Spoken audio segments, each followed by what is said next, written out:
పూరిల్లు గుడిసెలు లేని నియోజకవర్గంగా తీర్చిదిద్దడమే లక్ష్యమని ఇందిరమ్మ ఇళ్ల గృహప్రవేశాల్లో పాల్గొని అశ్వారావుపేట ఎమ్మెల్యే జారాధనారాయణ పేర్కొన్నారు. చంద్రగొండ మండలంలోని రావికంపాడు, గుర్రాయిగూడెం గ్రామాల్లో ఆయన పర్యటించి ఇందిరమ్మ ఇళ్ల గృహప్రవేశాల్లో పాల్గొని లబ్ధిదారులకు అభినందించారు. ఈ సందర్భంగా ఆయన మాట్లాడుతూ నియోజకవర్గ వ్యాప్తంగా 67 కోట్లతో గ్రామీణ ప్రాంతాలకు బీటీ రోడ్ల నిర్మాణం త్వరలోనే చేపడుతున్నట్టు తెలిపారు. అదేవిధంగా సీఎం రేవంత్ రెడ్డి, గృహశాఖ మంత్రి పొంగులేటి శ్రీనివాసరెడ్డి సహకారం ఆదేశాలతో అశ్వారావుపేట నియోజకవర్గ అభివృద్ధికి కృషి చేస్తున్నట్టు తెలిపారు.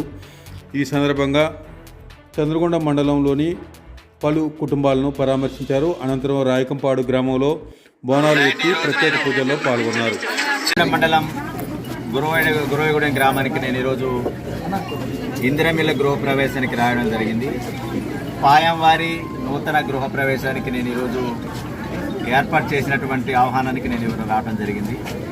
ఈ నిరుపేద కుటుంబం గతంలో నేను ఎమ్మెల్యే కాకముందు కూడా నేను ఈ గ్రామానికి వచ్చి ఈ ఇల్లు చాలా పూరిల్లు. మరి ఇంటి యజమాని ఆనాడు మరి చనిపోయిన పరిస్థితి నేను చూడగలిగినాను. మరి ఆనాడు ఇల్లు చూస్తే చాలా పూరిలు గడ్డిలతో ఉన్నటువంటి నిర్మాణం.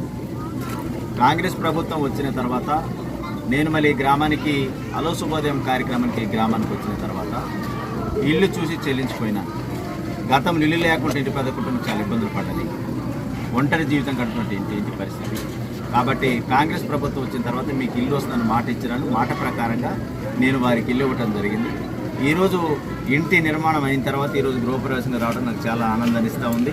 ఎందుకంటే ఆనాడు చూసినటువంటి ఇల్లు ఈనాడు ఇందిరమ్మ రాజ్యంలో వచ్చినట్టు ఇల్లు చూస్తే మరి చాలా తేడా కనిపిస్తుందని ఇంటిల్లా పాది కుటుంబ సభ్యులందరూ కూడా ఈరోజు ఎక్కడెక్కడో దూరం ఉన్నటువంటి కుటుంబ సభ్యులందరూ కూడా వచ్చేసి ఈరోజు రంగరంగ వైభవంగా కుటుంబ సతీ సమేతంగా ఈరోజు కార్యక్రమాలు చేపడుతూ వారి బంధువర్గం అంతా కూడా ఆహ్వానించుకొని ఈరోజు కార్యక్రమం ఆనందంతో జరుగుతున్న శుభవేళ.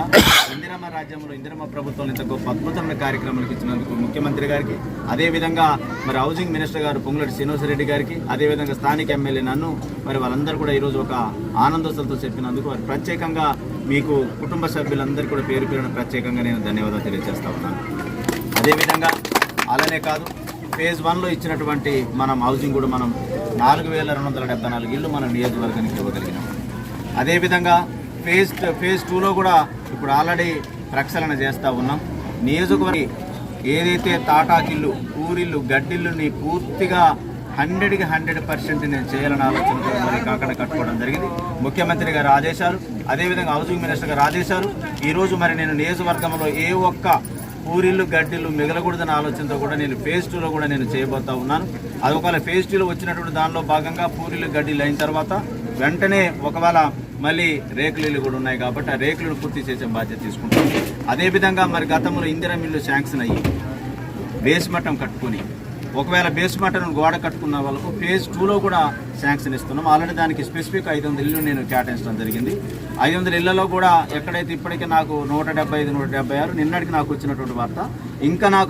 ఇంకా నేను మళ్ళీ మా పార్టీ కార్యకర్తలను కూడా మండల అధ్యక్షులకు ఆదేశాలు జారీ చేసినాను. మీరు కూడా పార్టీ పరంగా మీరు కూడా గ్రామాలకు వెళ్ళండి. గ్రామంలో ఇంకెక్కడైనా కనుక అధికారులు కనుక అక్కడ గ్రామాలకు వెళ్ళిన తర్వాత వాళ్ళ ప్రక్షాళనలో కనుక ఏదైనా ఒకరు మిస్ అయినా కాకుండా మీ గ్రామంలో ఎన్ని గడ్డిళ్ళు ఉన్నాయో పూర్తిగా మీరు కూడా రాసుకున్నామని చెప్పేసి నేను పార్టీ పరంగా వాళ్ళందరికీ ఆదేశాలు జారీ జరిగింది. అందులో భాగంగా మళ్ళీ నేను ఒక 2-3 డేస్ లోపల ఇటు అధికారులు మరి మా పార్టీకి సంబంధించిన నాయకులతో మళ్ళీ ఒకసారి తీసుకున్న హౌసింగ్ ఎంత లిస్ట్ ఉందో దాన్ని పూర్తిగా ప్రక్షాళన చేసుకుని 100కి 100% అయ్యేటట్టు మాత్రానికి 100కి 100% చేస్తాం. ఎక్కడికి రాజు ఇవ్వడం. ఇది నియోజకవర్గం అనేది పూరీలు, గడ్డిలు లేనటువంటి నియోజకవర్గంగా తీర్చిదిద్దాలనేది నా ఆకాంక్ష. ఈ నియోజకవర్గ ప్రజలను పూర్తిగా కోరుకునే అంశంలో భాగంగా ఈరోజు మనం చేసే ప్రక్రియ చేస్తూ ఉన్నాం. కాబట్టి ఎవ్వరు కూడా ఆధైర్యపడొద్దు. అర్హులైన ప్రతి పేదవాడి కూడా ఇల్లు ఇచ్చే బాధ్యత ఇందిరమ్మ రాజ్యంలో ముఖ్యమంత్రి గారు, అదేవిధంగా హౌసింగ్ మినిస్టర్ పొంగులేటి శ్రీనివాసరెడ్డి గారు వాళ్ళ ఆదేశాలను అనుసరిస్తూ మీకు ఇల్లు ఇచ్చే బాధ్యత తీసుకుంటానని చెప్పేసి నేను తెలియజేస్తూ ఉన్నాను. ఇప్పుడే నేను మార్గమధ్యంలో వచ్చేటప్పుడు గతంలో నిర్మించబడినటువంటి హై లెవెల్ బ్రిడ్జి అంటే అక్కడ మనం ఏదైతే రైల్ ట్రాక్ ఏదైతే ఉందో దాని కింద ఇప్పుడే నేను చూసి రావడం జరిగింది. అక్కడ వర్షాకాలం వస్తే నీళ్లు నిలుస్తుందని చెప్పేసి గతంలో కూడా మన దృష్టికి రావడం జరిగింది.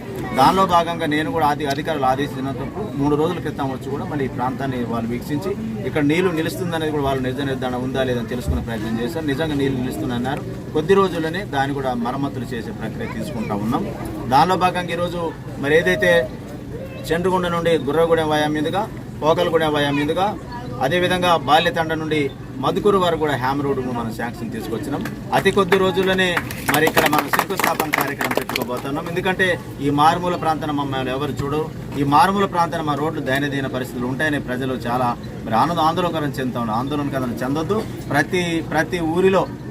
ప్రతి ఊరిలో ఎక్కడైతే లోతట్టు ప్రాంతాల్లో కూడా ఈరోజు హ్యామ్ రోడ్స్ ద్వారా ఇప్పటికే 67 కోట్ల రూపాయలు ఈ రోజు మనం శాంక్షన్ తీసుకొచ్చినాం.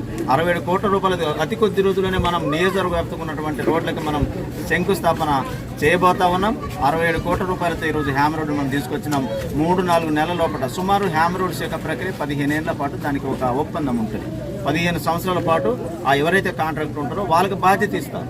15 సంవత్సరాల పాటు వాళ్ళు ఎక్కడన్నా రోడ్డు మళ్ళీ డ్యామేజ్ అయినా కానీ ఆ రోడ్డుని జాగ్రత్త చూసుకునే బాధ్యతలు వాళ్ళే తీసుకుంటారు. ఒప్పందాలు అయిపోయినాయి, టెండర్ ప్రక్రియ కూడా అయిపోయింది.